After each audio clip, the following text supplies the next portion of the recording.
In the quiet town of Bethlehem, a child named Jesus was born to Mary, a simple maiden, and Joseph, a humble carpenter.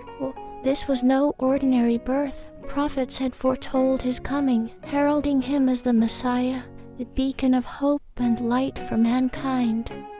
As whispers of this miraculous birth spread, King Herod, feeling his throne was at risk, ordered a brutal massacre of innocent children. Guided by divine dreams, Mary and Joseph fled with baby Jesus to Egypt. As a boy, Jesus already displayed an uncanny wisdom. At just 12, he debated scriptures with temple scholars, leaving them in awe. However, it was only at the age of 30 that he began his transformative public ministry.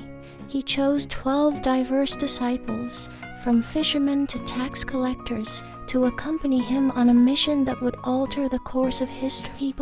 The miracles he performed were astounding. He healed the sick, gave sight to the blind, turned water into wine, and even raised the dead, proving his divine power.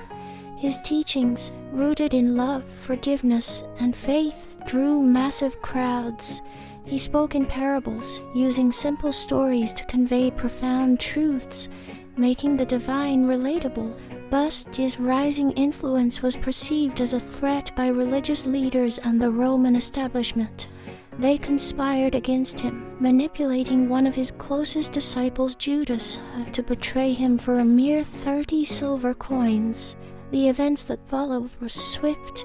Jesus faced false accusations, was handed over to Pontius Pilate, and against Pilate's own judgment, was sentenced to death by crucifixion.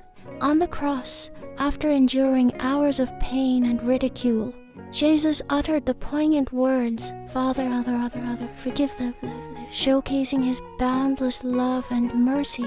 His body was taken and laid in a tomb, sealed by a large stone. 3 days later, the tomb stood empty. Jesus, resurrected, appeared to his disciples and many others over 40 days, reinstating his teachings and emphasizing the importance of faith. He then ascended to heaven, but not without leaving behind the promise of the Holy Spirit, a divine guide for all believers that would later become the bedrock of Christianity.